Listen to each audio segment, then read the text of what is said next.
We are utterly thrilled to welcome into Rugby World Cup today Ihaia West. You'll remember him, of course, Maori All Black, played for the Blues, played for the Canes. He's a Bay boy, sorry, Bay of Plenty fellas, the real Bay, Hawke's Bay. Producer Logan Swinkle's not too happy with that. But over the last few years, he's been performing in very, very well in the French game. La Rochelle, then on to Toulon. But he's heading back to La Rochelle, European champion, if I'm not mistaken, as well. That's quite some resume. He still looks like he did when he was a fresh-faced 20-year-old playing for the Bay. Ihaia West, how you doing, sir? Wow, what an intro, mate. Yeah, doing awesome. Thanks for having me on the show.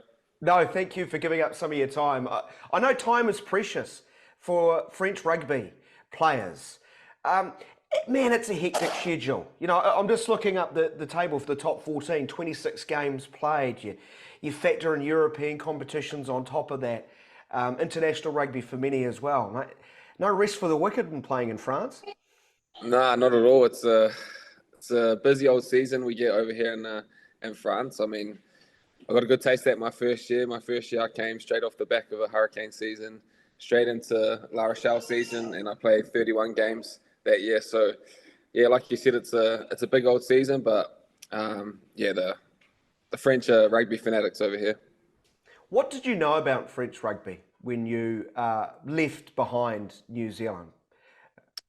Yeah, not too much, to be honest. I think I'm like a lot of people back in New Zealand. We don't really, watch too much of the French rugby or the European rugby. We sort of, stick to the NPC, the Super Rugby, and watch the All Blacks and that. So I didn't know too much. Obviously knew there was a lot of players from New Zealand that make their way over to France to, experience the culture, to experience a different type of rugby. So I didn't know too much, but since I've been here the last, 5 going on, this is my 6th season, I've been loving it. Me and the family absolutely love it in France and enjoying every second of it.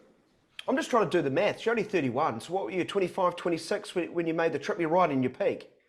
Yeah, I was 26. Yeah, 26 when we made the move over. So, yeah, someone said I was sort of in the peak of my sort of career, but I haven't regretted it. Like I said before, I've loved everything about the French culture, the rugby, and everything. Did your rugby translate day one? You've obviously had a really successful time here, and the record speaks for itself. Did it translate on day one, or you're like, holy cow, I can't play like I did back home? Nah, not at all. It's exactly right. It's a completely different game. Back home, everyone just, we love playing with the ball in our hands, just playing an expansive sort of style of rugby. Whereas over here in Europe, it's a little bit different. It's a lot more physical. There's a lot more emphasis on a good scrum, on a driving maul and things like that. A lot more kicking in the game as well. So the game's probably a little bit slower. So yeah, I definitely had to adjust to that. And as we were talking before about how long the seasons are, it's sort of seasons are like this. You start the season and it's the end of summer and it's 30 something degrees, and that's where you can sort of play with the ball a bit more. And then you get to about December, January, where it's freezing cold.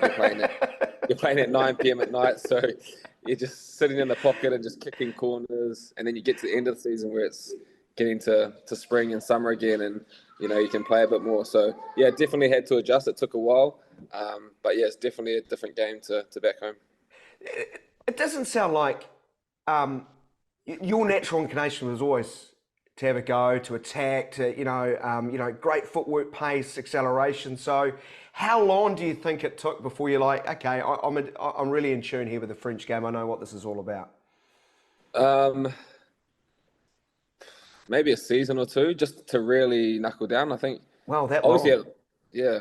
Obviously, the language barrier is another something else that you have to get your head around too, because there's a lot of boys in the team that can speak a little bit of English, but in the heat of the moment, you're trying to speak in English, French, and translate as well. So that was a big thing that we had to get our head around as well. And yeah, it did take a while, but to be fair, I was pretty lucky. I came to La Rochelle and we had the likes of Victor Vito, who was there, who was basically fluent his first year when he got here. So we had him. I had Tawa Kubalo at 9, so it made it a little bit easier with those sort of guys around me to adjust. Such an annoying overachiever as Victor, isn't he? Oh, exactly. He made the rest of us foreigners look bad the way he was speaking French all day, every day. Oh, brilliant. But I love that how, real focus on set piece, props can be stars in France. Look at Uini Atonio. The only place a boy from Timaru can rock up to France and become a rock star. Incredible story, isn't it? Yeah, exactly. And like he is, like you said, he is a rock star. He is the king of La Rochelle, we like to call him. Like, he didn't get much of a crack in New Zealand. Everyone sort of thought he was too big and unfit. And he came to La Rochelle on just a whim when they were in second division, maybe 10 or 11 years ago. And now he's one of the best players in the world, and he's the number one guy in the French scrum at the moment. So yeah, he's awesome, and everyone loves him in La Rochelle and in France. And it's a pretty cool story, actually. Tell me about the fanaticism of the fans, as you said at the top of the program. I think we like to think we're passionate about rugby. I've always described New Zealand rugby fans, Ihaia, and I'm not sure if you agree with this. We're really passionate from the end of the game all week up until kickoff, and then we sit on our fat ass and do nothing. It seems like the French sort of, 365 days of the year, they're right into it, and at game time, they see it as a chance for it to be a 16th man. Yeah, that's 100% right. You've nailed it on the head there. I mean, the game day experience over here is so much different to back home. Like you said, everyone gets the game, they just sit there, they just watch the game, sit there and watch footy. Whereas over here, fans get to the game 2 hours before kickoff, and they're drinking at the gates. They're all wearing their team's colours. They're waiting for the boys to get off the bus, and there's thousands of people there every week, every game. Just waiting for the boys to get off the bus and walk into the stadium and cheer them on. And throughout the game, they're chanting, singing songs the whole time. I think in La Rochelle, the stadium has been sold out close to 80 games or something in a row. So what?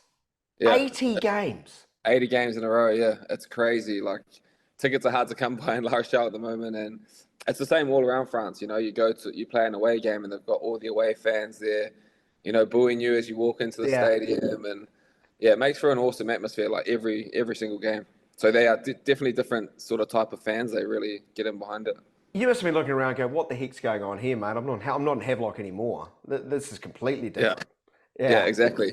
And it's, like I've said, I've been here 6 years now. So it's awesome to see, like, when you get new players from overseas and they come and experience it for the first time, and you just watch them on the bus and they're just like, what's going on? Like, their eyes just light up. So yeah, it's pretty cool, and something we really, really enjoy. And it definitely is like a 16th man for the team, because, most teams are really good at home, and then away can be a real struggle, away from home, I mean.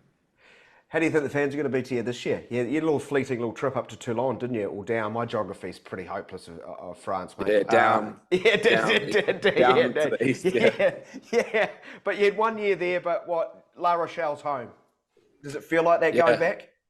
Yeah, it definitely feels like it's home for us. Like, me and my family, we loved our time here. The first 4 years we're here, and it was very difficult to leave that first time, and then it's funny how the world works, and I'm back here a year later. So yeah, it's sort of felt like I've never left, to be honest, just around the boys and around the club and stuff.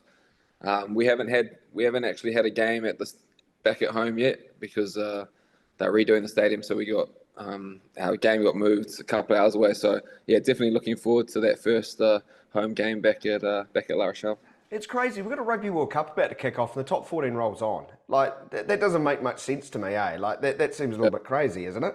And I guess that's why the debate in France, or French rugby, it does seem to me, and I'm an outsider, I'm just getting my head around it. It seems like simply the debate is it too much? Are we asking too much of the players?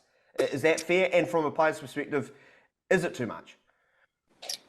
Yeah, I don't know. Like, it's so different, all around the world. Like we were saying, how long the seasons are here, and then you go to Japan and the seasons are like half the length, maybe.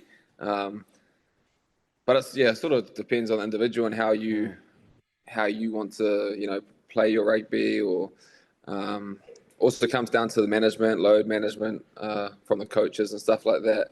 But the season for us, the top 14's a little bit bizarre, actually. So we've just finished our third game. So we've played the first 3 games, and now we don't have another game until after the World Cup. So we've got a bit of time off, and then back into another pre-season, which all the boys sort of love. So it's yeah, it's a weird sort of season, this one, but it's awesome. You can already feel like the buzz around the country with having the World Cup here.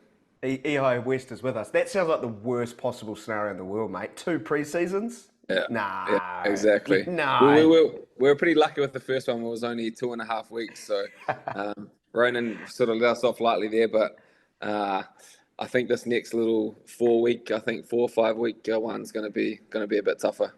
Ronan, describe him as a coach. He's had a heck of success, and obviously really annoying to opposition teammates too. Opposition teams and wingers especially. Yeah, definitely. No, he's awesome. He's a great coach. He's very, very passionate. Like, you can tell how much he loves rugby. Like, that's, he just loves it, and he gets that across to the players well. But he also has a great balance between, that seriousness when we need it, and also being able to have a bit of fun with the boys, be one of the boys, have a beer with us and things like that. So yeah, he's been awesome. He's been awesome for the club in La Rochelle. When he came in, and sort of taken this club to a whole new level, and obviously the last 2 European Champions Cups are credit to him and the work he's done as well. And of course, you were firmly involved in the first one, and you no doubt want more. That's pretty obvious. The one thing I'd like to know, and I won't keep you too much longer, I know you've got to go to a holiday before your second pre-season starts, man. I want you to maximise every single moment there. But from afar, you've been keeping a close eye on the international game, and are you like many pundits out there, can't wait to see how this tournament plays out, simply because it appears to be so wide open? Yeah, definitely. Like, I always... always watching the All Blacks games and try and watch as many international games as I can. And yeah, like I said, the buzz around France for the World Cup is awesome, and I'm the same as well. And a lot of people said it, but the tournament this year is so widely open. So many teams can have a chance to win it. And the way the draw is, heavily favoured to one side, even teams on the other side have got a really good chance to make semi-finals. And then when you're in the semi-final, it's it's only a couple of good games from being champions of the world. So yeah, I'm definitely looking forward to it, to being a spectator, and especially here in France, it's going to be awesome. Well, you're so well positioned, as we wrap this up, to explain to the New Zealand audience how the growth of this French team over 4 years. There were lots of young, sort of talented players blooded during the 2019 World Cup. I think they finished top of their group and then get knocked out in a very tight quarter final. But there was the makings of something. It sort of blossomed quite quickly, didn't it? So how good is this side? What makes them tick? What makes them, probably one of the better French sides we've seen over many a generation? Yeah, that's exactly right. I think they have been sort of building this team over the last 3 or 4 years since the last World Cup, and they've got a lot of awesome players. And I think the coaches with Fabien Galtier, he's brought a whole lot of structure and a good sort of culture around the team. The French have always been known for their French flair and being able to, surprise teams on their day. But this team's been a lot more consistent, and they've managed to put together a whole lot of wins. And obviously Antoine Dupont, as everyone sort of knows who he is. He's the sort of glue to that team, and he can do anything. But the rest, they've built like a really, really good squad. Like, they've got a whole lot of depth in French rugby. Like, when they named their 33, I think it was last week, there was obviously a lot of discussions about who missed out, and that's only good because it shows how much depth there is in French rugby. And I think a couple of injuries as well is probably not the best for them. Or they've lost Roman Intermac, who's a class player, and he's going to be a big loss for them, especially the combination he has with Dupont. He plays together with him at club level, and they've been together in the French team for the last 3 or 4 years playing all these games. So he's going to be a big loss, but the depth they have in French rugby and their squad, it's going to be cool to watch, and especially that first game on Friday against the All Blacks is going to be a big one. Yeah, you look at like someone like Cyril Baille, if he's propping any other team around the world, people are hitting panic stations, aren't they? France can kind of replace that, although Cyril Baille's a sensational player. Do they have any vulnerability? Like, do they have a preferred mode of play? Is there something they want to avoid, or do you see a truly well-rounded side here that the All Blacks have to deal with? Yeah, I see a really well-rounded side. Like I was saying before, French teams in the past have been known for their flair and stuff, and then French rugby here is known for scrumming and mauling and kicking. But whereas they can do all of that, and in their backs they've got a whole lot of X factor as well. So they can play. They have a good, well-rounded game, and they can play, multiple styles of rugby if needed. So, they're definitely obviously one of the favourites going into the World Cup. And like we were talking about before, when the French teams, the club teams play at home, they just lift another leg. And I think with the World Cup being in France as well, that's only gonna help them. Yeah, and it seems the French rugby playbook are really believing. Like, games at Stade de France seem feral now, and I say that as a compliment. Like, 4 or 5 years ago, it was a bit of a sterile environment, wasn't it? Yeah, 100%. And we went to the French All Blacks game. I think it was a couple of years ago back in Stade de France, and it was just the crowd was pumping, and the stadium's so big, and all those French supporters just screaming their heads off, singing the national anthem throughout the game. It makes for an awesome atmosphere, and I expect that it's going to be pretty similar throughout the whole World Cup.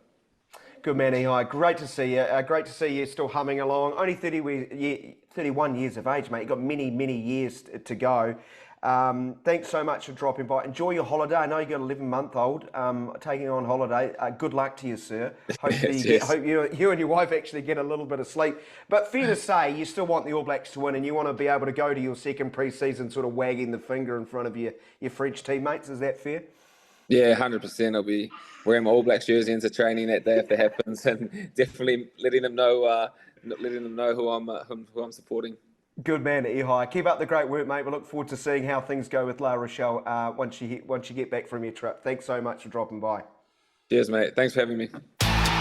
SENZ. It's Kiwi for Sport.